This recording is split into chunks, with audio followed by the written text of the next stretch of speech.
Typically, though, they're pretty pure, raw forms of energy. Good for different things depending on the element that they come from.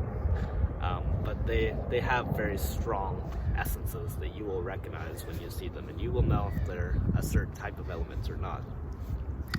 These ones are not man-made spirits, and there is such things as man-made spirits. Angels, I'm not sure if they are or not. It's kind of hard to say, but they have the potentiality to, and I'll explain why in a second. But the elements are here since the beginning of time, probably before we got here. They're what we come from, so they're not created by us. They are our creators. So very raw, powerful forms of energy, the elemental energies, and those are earthly spirits. You can see them in their higher forms as, like for instance, the angels have the elements within them, and so do the demons.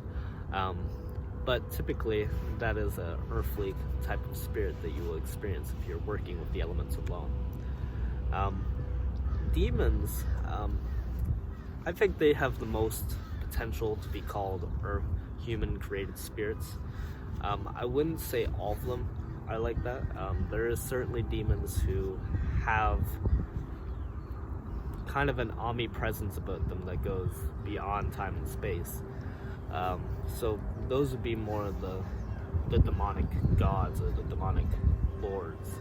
But some demons are certainly the result of thought patterns created in the astral world that can be accessed at times. Certain powers that have been created by magicians to serve a certain purpose.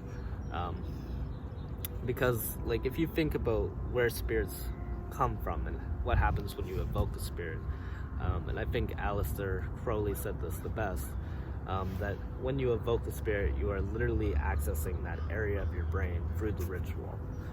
The part of your brain that specifically connects to the spirit of that you're trying to summon.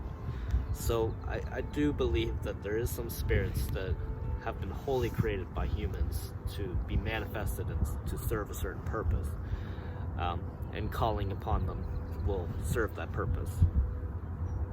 But it's not a rule written down, and it'd be hard to prove. But essentially, all these spirits are created from the void and brought into reality from you. So it is an arguable statement. But typically with demonic entities, they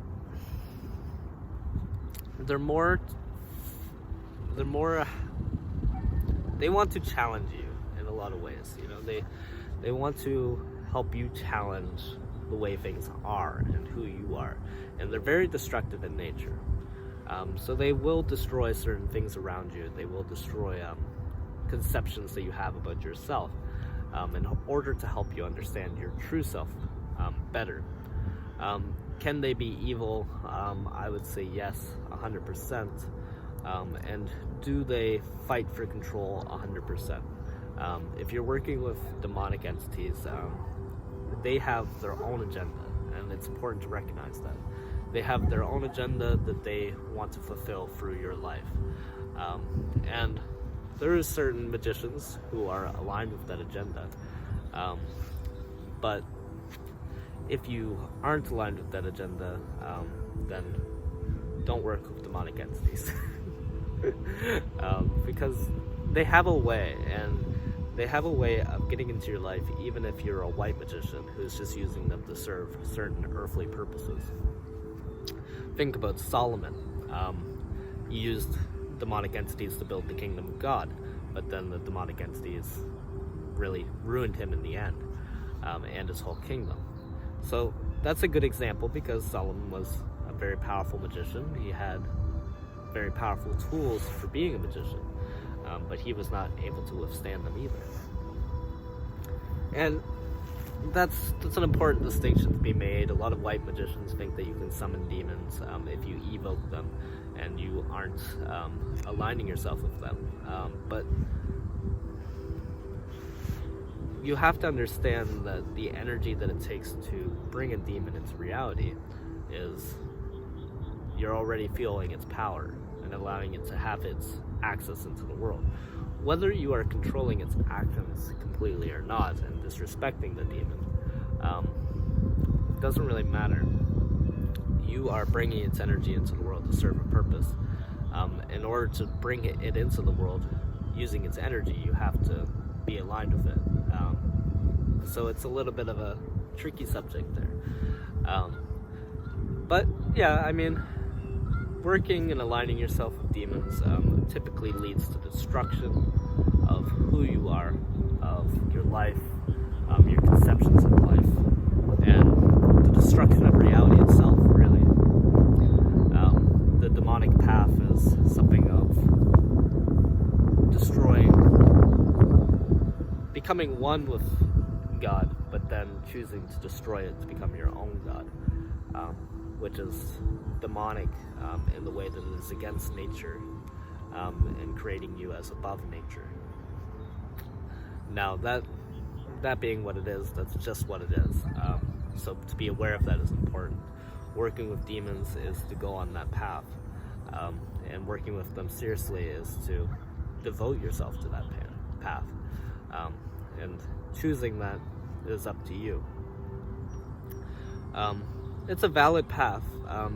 Typically leads to gnosis with the void, with darkness, and it is one half of the spectrum, so it's hard to go against it too hard when it is part of our reality and part of our existence.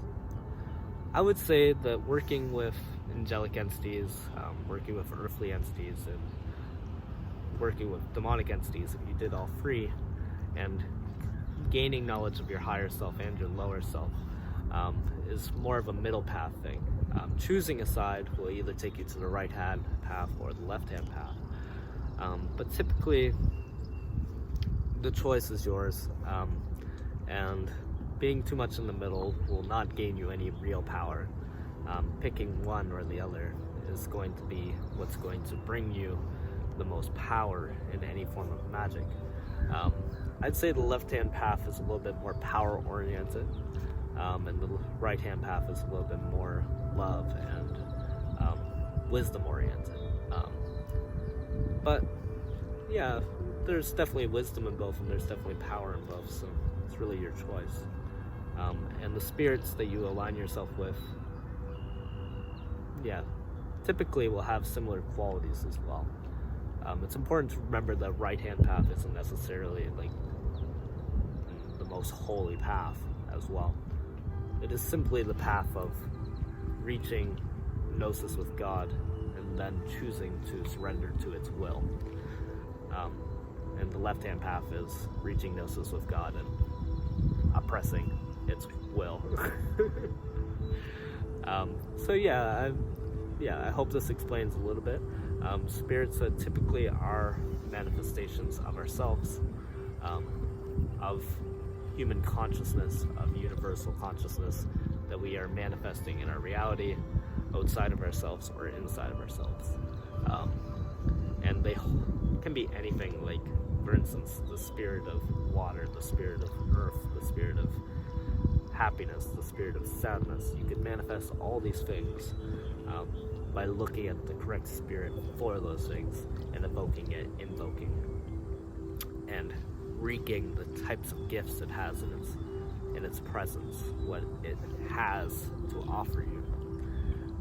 I know it sounds a little bit complicated, but we'll go over it a little bit more in next lessons, and I'll see you then.